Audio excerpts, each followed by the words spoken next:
Hola, ya les doy la bienvenida a un nuevo encuentro con la historia, esta vez para conocer sobre la popular Avenida de los Presidentes, conocida como Calle G. Te cuento que este lugar fue ideado en el año 1860, en tiempos de la colonia, con el objetivo de unir la parte más vieja de La Habana con su lado más moderno. Una vez más, estamos aquí, en busca de la verdadera historia desde el lugar.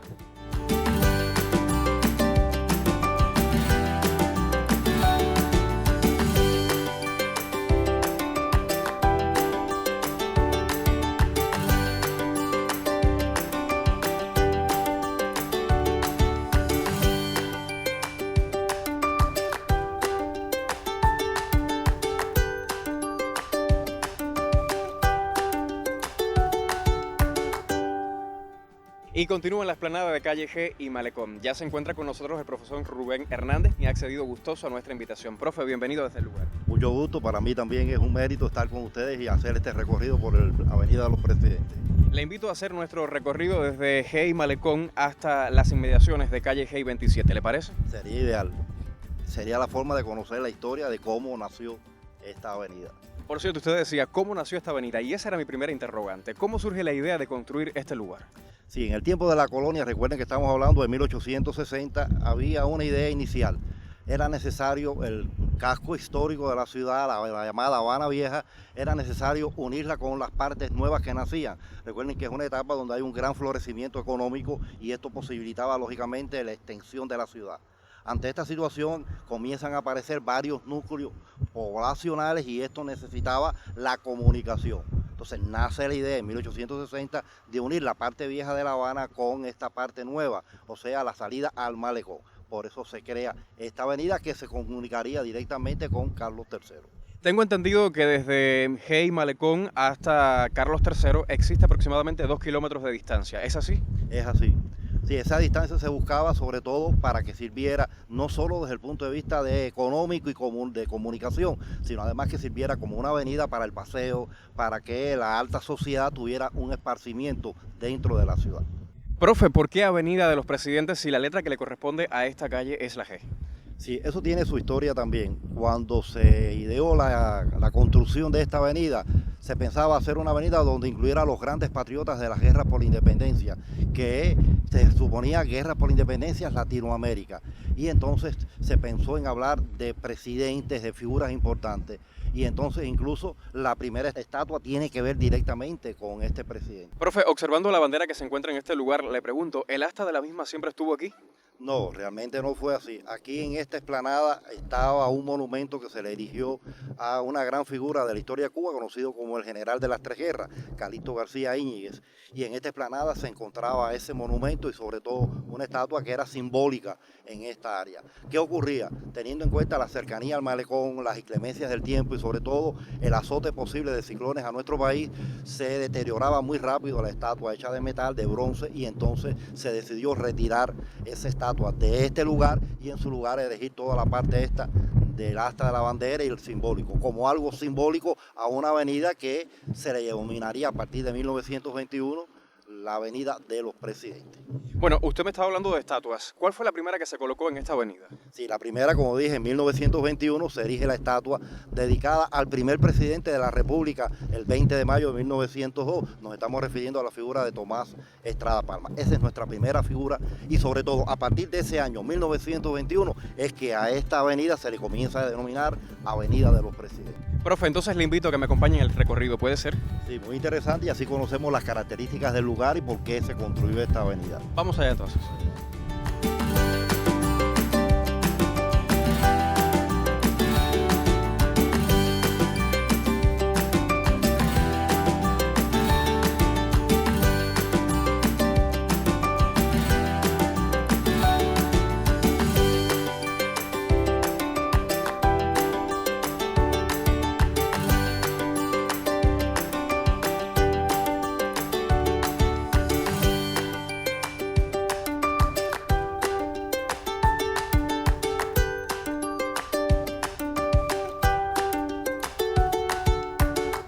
Profe, ya nos encontramos en el sitio donde se ubicaba la estatua de Tomás Estrada Palma. En la actualidad solo vemos a esta mujer con un libro en sus manos. ¿Qué representa la misma?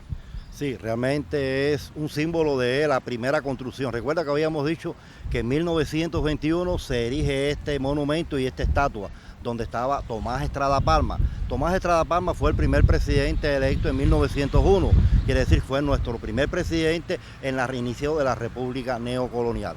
Por lo tanto, Tomás Estrada Palma era una figura emblemática. Si vamos a hablar un poco de él, tenemos que ver características muy importantes. Recuerden que él fue combatiente en las 3 guerras por la independencia. En la guerra del 68, en la Asamblea de Guaymaro, fue electo representante cubano, incluso miembro de la Cámara. Ocupó cargos importantes en la Cámara y después electo representante cubano en el exterior en los Estados Unidos. O sea, se convirtió en el embajador cubano de nuestra guerra por la independencia en los Estados Unidos. Llegó incluso a convertirse en ciudadano norteamericano por más de 30 años. O sea, que convive en todo el periodo de la guerra como figura emblemática del gobierno cubano en los Estados Unidos. Claro, esto le posibilita entrar en contacto con banqueros norteamericanos, con funcionarios y un poco endeudar la República antes que ésta naciera. Y esto lo llevó, lógicamente, a cuando se inicia la ocupación militar, Tomás Estrada Palma regrese a nuestro país para participar en las elecciones de 1901. Y con todo el abarque político que tenía, era el candidato favorito. Al retirarse los personajes que apoyaban a Bartolomé Mazó, que era el otro candidato opositor, Tomás Estrada Palma sale presidente. Él no es el primer presidente electo, un veterano que llegó a ocupar cargos importantes en el gobierno, pero además, desde el punto de vista militar, se le otorgó el grado de mayor general del Ejército Libertador. Por lo tanto, es una figura emblemática que tuvo sus características. Ahora, me preguntabas algo importante. Cuando nos referimos a esa mujer, la mujer representa la libertad. O sea, es un símbolo de la libertad. Como se iniciaba una nueva república, se suponía que al existir la república dejábamos de tener la tutela norteamericana, el dominio norteamericano. Esa estatua significaba la libertad. En sus manos ella posee un documento, que ese documento representa la Constitución de 1901, que se había firmado. Incluso estas elecciones se amparaban ya en esta Constitución. Quiere decir que todo el monumento en forma general estaba representado. Ahora, pero si te darás cuenta, no existe la estatua actualmente de Estrada Palma. Esto fue una decisión al triunfo de la revolución, incluso por voluntad propia del pueblo, de cómo Estrada Palma en el tiempo que vivió en su gobierno llevó a la práctica la enmienda PLAC, incluso se le conoce como el padre cubano de la enmienda PLAC. Entonces el pueblo decidió que una avenida con estas características tan popular en La Habana no podía estar encabezada por una persona que fue entreguista totalmente a los Estados Unidos. Y esta es la razón por la cual se quitó la estatua de Tomás Estrada Palma. Gracias por su explicación, profe. Nos queda todavía casi 2 kilómetros por recorrer, así que le invito a continuar. ¿Sí?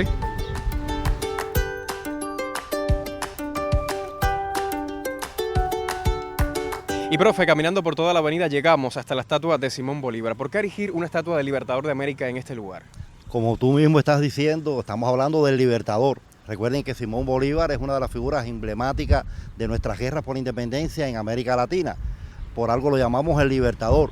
O sea, en todo su accionar encontramos toda la actividad. Incluso hay un detalle muy importante ahora para vincularlo rápido con ello. En Cuba se descubre en 1823 una conspiración, ubiquémonos a la fecha, 1823, en plena guerra por la independencia. ¿Cómo se llamaba esa conspiración? Soles y rayos de Bolívar. Quiere decir que la presencia de Bolívar está muy vinculada a la historia de Cuba. Y todo esto es un motivo para que en este lugar tan glorioso también exista una estatua dedicada a ese gran hombre. En el caso de la estatua, ¿qué características presenta? ¿Por qué el caballo se encuentra en esa posición y también el Libertador? ¿Pudiera explicarnos? Sí, primero tenemos que observar que está en reparación el monumento, o sea, todo eso va recubierto de mármol negro y esto le da una vista más emblemática al hecho. La estatua de Bolívar fue donada en 1999 y establecida aquí y fue una donación del gobierno venezolano. Es una réplica de la que existe en Caracas actualmente, incluso tiene un vínculo histórico también con la historia de Cuba. Martí en su peregrinar por América en los años 70, 1870, llega a Caracas y antes de quitarse el polvo, Martí llega a la estatua de Simón Bolívar para ver a aquel gran hombre, el gran libertador. Así es, nosotros, bueno, no hemos llegado con tanto polvo como el que llegó el apóstol, pero sí hemos venido a reverenciar la historia y el Libertador de América. Sí, creo que eso es muy importante y sobre todo, si observan la estatua, tiene un símbolo, porque está en un caballo que representa la libertad. pero un caballo que en condiciones arquitectónicas, el caballo cuando está en posiciones de combate, representa que esa personalidad ha muerto en un combate. Sin embargo, en el caso de Bolívar no es así. Bolívar murió enfermo en 1830. Sin embargo, el caballo está en posición de combate porque está representando al gran libertador, el gran hombre de las luchas por la independencia en América Latina. Profe, estoy observando que a un lado de la estatua se encuentra una tarja con un fragmento de la Carta de Jamaica. ¿Qué es exactamente la Carta de Jamaica y por qué escoger ese fragmento para ubicarlo en este lugar? En el peregrinar que tuvo Bolívar por América, en el 6 de septiembre de 1815, está en Jamaica y allí escribe este gran documento que se conoce así en la historia como la Carta de Jamaica. Ahora, esta Carta de Jamaica, ¿cuál es el contenido fundamental? Incluso el fragmento que allí se pone. Él habla de la grandeza de América Latina, incluso de un término muy importante que en la actualidad tiene una fuerza grande, que es la integración latinoamericana. Él habla de América toda. Incluso dice que la América toda hay que verla no por su extensión, no por su riqueza, sino por la gloria, por la libertad que debe representar todo este gran continente. Entonces, la Carta de Jamaica simboliza algo muy grande dentro de lo que es este lugar. Sin lugar a dudas, un documento muy importante para la historia de América Latina. Le invito entonces a seguir el recorrido por toda la Avenida de los Presidentes. Profe, y otra de las estatuas que rinde homenaje a la Avenida de los Presidentes es esta, a la figura de Eloy Alfaro. ¿Qué puede contarnos sobre este héroe? Eloy Alfaro es otra de las grandes figuras prestigiosas de nuestra América, presidente de Ecuador en 2 ocasiones, finales del siglo XIX, principios del siglo XX. Una figura emblemática desde el punto de vista de la justicia, la igualdad y sobre todo el concepto que tenía de la paz, que era muy grande. Hay 2 curiosidades en él y una de ellas es que fue gran amigo de Martí en todo su peregrinar. Martí también hablaba mucho de Eloy Alfaro por estas características que te he comentado. Pero además hay algo muy curioso. Una de las grandes cualidades de este hombre era la independencia de toda América. Y él le escribe una carta a la regente española María Cristina, donde le pedía encarecidamente que concediera la independencia a la isla de Cuba, o sea, que él pensaba también en la independencia de Cuba. Creo que son méritos que hay que destacar de esta figura y son méritos que le corresponden para estar en esta avenida de La Habana. Así es, profe. Tengo entendido también de que a uno de sus costados hay una tarja que también tiene unas palabras sobre esta figura. Cuéntanos sobre ella. Sí, sobre todo es el pensamiento de esto que estamos hablando. Se caracteriza por un hombre de mucha justicia social. En sus 2 mandatos de presidente se destaca por la defensa al indio, por la defensa a la igualdad y sobre todo a la unidad latinoamericana. O sea, que en ese documento se refleja este pensamiento de Eloy Alfaro. Bueno, antes de continuar con nuestro recorrido por toda la Avenida de los Presidentes, ¿algo más que quiera aportar sobre la figura de Eloy Alfaro? No tanto, sino la estatua. Si observamos el monumento, fue construido y establecido aquí en este lugar en el 2006. ¿Por qué se establece a Eloy Alfaro y qué representa ese monumento dedicado a su figura? Si observamos bien, tiene un machete en un lado, al lado izquierdo, al lado derecho de su mano, que representa la rebeldía, la posición de este hombre por la independencia de toda América. Pero además, si observa, está saliendo de la tierra, o sea, se ve como algo que está relacionado. ¿Qué representa esa salida de Alfaro en esa posición? El volcán de Ecuador, el Pichincha, o sea, la explosión del volcán trae con él a una de las grandes figuras de América. Por eso es como algo que va saliendo del cráter de ese volcán. O sea, es una estatua y un monumento que representa todo un paisaje latinoamericano y sobre todo algo muy característico de América, la lucha por la independencia. Así es, sin duda es un gran significado, sobre todo para la historia de nuestra América Latina. ¿Seguimos nuestro recorrido? Vamos a seguir.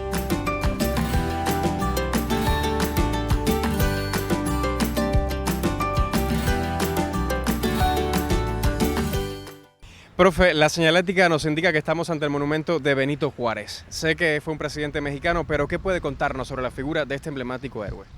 La historia lo recoge como el benemérito de América. Ya creo que esa palabra te está diciendo algo importante. Benito Juárez en los años mediados, primera y segunda mitad del siglo XIX, fue una figura emblemática para México y para toda la América. Sobre todo si uno observa la estatua, está la imagen de Benito Juárez abrazado a la bandera mexicana. Y todo esto nos determina algo importante, que estamos en presencia de una gran personalidad desde el punto de vista histórico. Fue presidente en 3 ocasiones de México, pero sobre todo se destaca por su sencillez, por ser un presidente que defendía sobre todo la presencia del indio en la cultura latinoamericana y fue una de las figuras destacadas, sobre todo primero por lograr la independencia de América completa, pero además de ello las dos partes que quedaban sin todavía lograr la independencia, porque América lo había logrado en 1826, pero faltaban Cuba y Puerto Rico, y una de las ideas partidarias de Benito Juárez era la independencia de estas dos islas de las Antillas. Quiere decir que se destaca sobre todo por esa justicia, por la igualdad, y también era partidario de la unidad latinoamericana. En el caso de Benito Juárez hay algo que lo sobresale, y es las frases que utiliza, y hay una muy conocida por nosotros, que es el respeto al derecho ajeno, es la paz. Y esto tiene una actualidad muy vigente. O sea, para Benito Juárez la paz significaba el centro, diríamos nosotros, universal de toda su accionar. Así es, en el caso de la estatua, ¿qué características le llaman la atención? Primero, yo decía a un inicio que nos llama la atención cómo representa una figura a la altura que está de pie, un hombre que está de pie, quiere decir que es un hombre que lo consideran grande en la historia. Siempre las figuras en una estatua parada significan grandes personalidades históricas, pero además el hecho de estar amarrado a su bandera, abrazado a su bandera, nos está representando el amor que él siente hacia la patria. O sea, un concepto muy profundo en Benito Juárez es el amor a la patria y sobre todo una patria india, porque él defendía por su propio origen a todo lo que era la presencia aborigen india dentro de la sociedad. También es una estatua que nos representa, observen, una corona. Recuerden que todo esto tiene que ver con la presencia francesa en México cuando se produce el establecimiento del imperio francés dentro del propio México, la lucha del pueblo mexicano defendiendo sus intereses contra la presencia francesa en su país. O sea, que a Benito Juárez le tocó una etapa de luchas independentistas, a pesar de que ya América era independiente, pero tuvo que enfrentarse a la dominación francesa en esta segunda versión. Sin duda es una gran figura de la historia de América Latina. Seguiremos nuestro recorrido por toda la Avenida de los Presidentes, ¿le parece?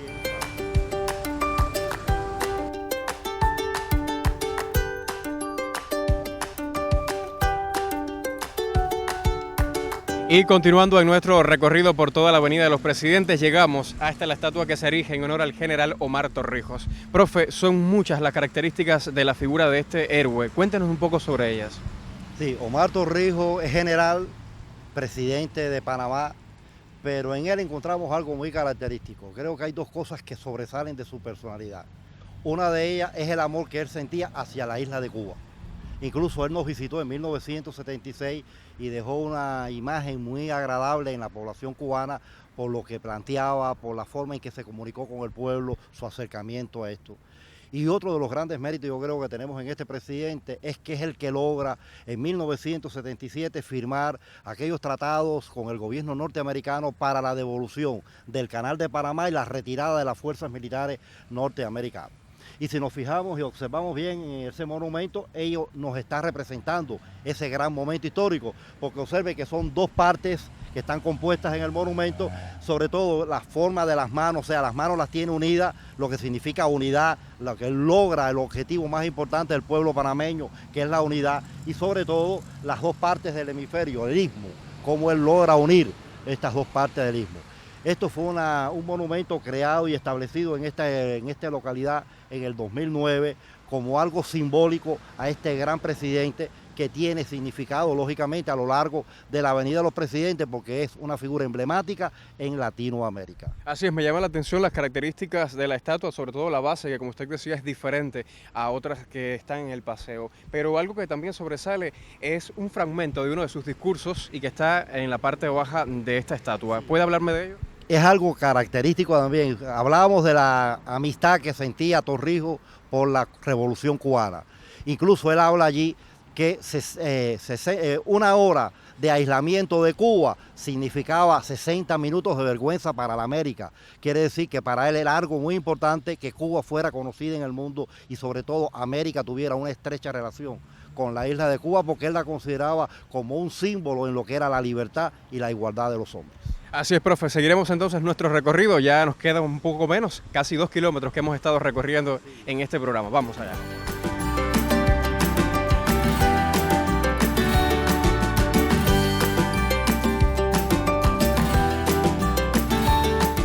Y otro de los monumentos que se erigen en toda la Avenida de los Presidentes es esta que rinde tributo a Salvador Allende. Profe, ¿de qué país fue presidente Allende y qué pudiera contarnos sobre la figura de esta personalidad? Allende fue presidente de Chile a inicios de la década del 70 del siglo pasado. Una figura que a través del Partido Unidad Popular logró cosas muy importantes. Un país que tenía un desarrollo económico bastante significativo, pero donde había una gran desigualdad. Recuerden siempre la existencia de una población indígena y esto establecía grandes limitantes desde el punto de vista social. Sin embargo, este presidente logró un gobierno en poco tiempo de gran unidad, como el nombre lo indicaba, su partido, y además de una cooperación interna que le dio gran popularidad. Un partido de fuerza que alcanzó en este momento. Estrechas relaciones con Cuba, nos visitó en una ocasión y creo que en esta imagen nos recuerda un momento en que él visita nuestro país y siempre con aquella alegría con que saludaba al pueblo cubano, y esa mano en alto está representando precisamente esa idea, el saludo al pueblo cubano. ¿Algún otro dato curioso que quiera compartir con el público desde el lugar referido, por supuesto, a la figura de Salvador Allende? Todos conocemos que este gobierno fue derrocado por un golpe militar de carácter fascista por Augusto Pinochet, y que esto lógicamente llevó al derrocamiento del gobierno y a la muerte de Salvador Allende, que ha quedado en la historia como un símbolo de dignidad, de prestigio, incluso de unidad latinoamericana. Pero hay una curiosidad: en la visita que él realiza a nuestro país, él le regala al comandante en jefe Fidel Castro un fusil, y Fidel conservó ese fusil hasta sus últimos momentos como un símbolo primero de amistad con Chile, pero además por lo que significaba aquel fusil, la rebeldía del pueblo latinoamericano. Bueno, pues sigamos conociendo la historia y sobre todo las estatuas que engalanan el paseo de la Avenida de los Presidentes en nuestro recorrido. Vamos allá.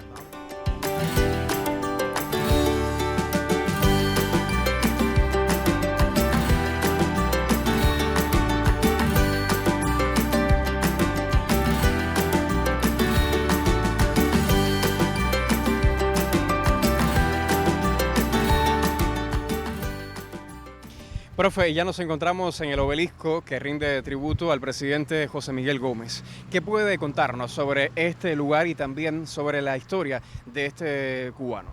José Miguel Gómez es una figura que hay que analizar, teniendo en cuenta primero que fue general de nuestra guerra por la independencia, se incorpora a la guerra del 95 en la región de Las Villas, él era espirituano e incluso muy cercano a la figura de Máximo Gómez. Una vez le preguntaron a Máximo Gómez que quiénes eran los que él consideraba sus dos grandes soldados, él dijo: bueno, aquí en Las Villas yo tengo dos brazos. El derecho se llama Gerardo Machado y el izquierdo se llama José Miguel Gómez. O sea que fueron dos grandes personalidades, ambos presidentes después de la República Neocolonial, pero fueron combatientes de nuestra guerra por la independencia. Después, ya en la ocupación militar, José Miguel Gómez es elegido gobernador de la provincia de Las Villas, donde jugó un papel importante en toda la región.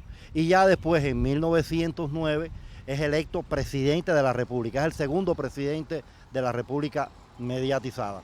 Un presidente que tiene sus particularidades, general de las guerras de independencia, pero muy vinculado a los intereses norteamericanos. Recuerden que estaba muy reciente la aplicación de la enmienda Platt, y sobre todo su gobierno se caracteriza por un gobierno donde en primer lugar había una gran aceptación popular por las características de este hombre, pero por otro lado tenemos que hablar de José Miguel Gómez, que introduce algunas cosas en el gobierno que tienen algo característico, algo típico, incluso es un sello distintivo del gobierno. Uno, los juegos. Él decía que para entretener al pueblo, para ante su miseria y resolver algunos problemas, no había cosa mejor que el juego. Y es uno de los presidentes que introduce el juego y lo legaliza en nuestro país.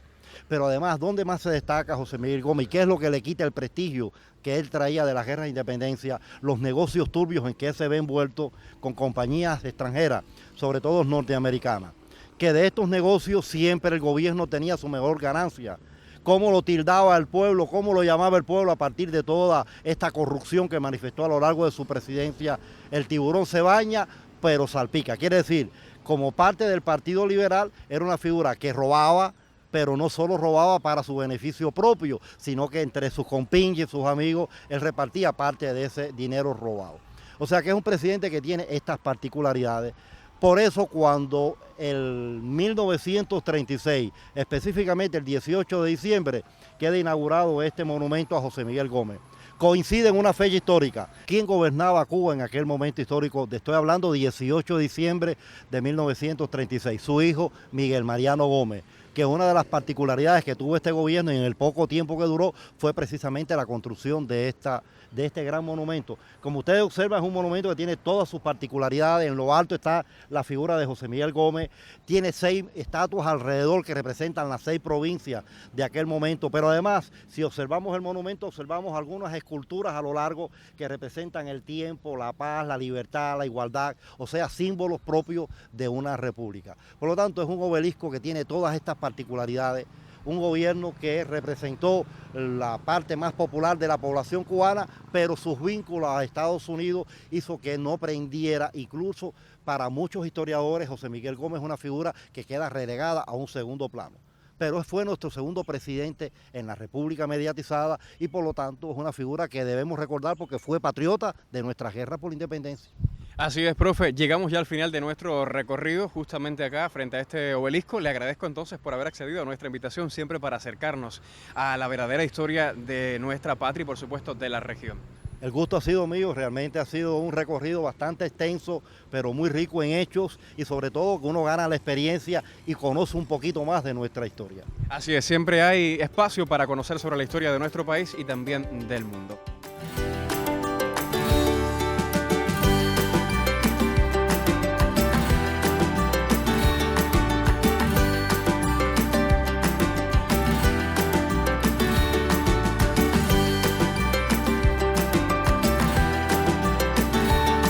La Avenida de los Presidentes o Calle G, como se le conoce popularmente, es un sitio que conserva sus encantos. Un recorrido de aproximadamente 2 kilómetros que comienza en Malecón y G y culmina en la Avenida Carlos III. Un sitio al que puedes recurrir siempre que quieras llegar a disfrutar de la historia patria, leerte un libro o sencillamente observar su jardinería. Nosotros estamos terminando. Nos encontraremos la próxima semana, siempre en busca de la verdadera historia desde el lugar.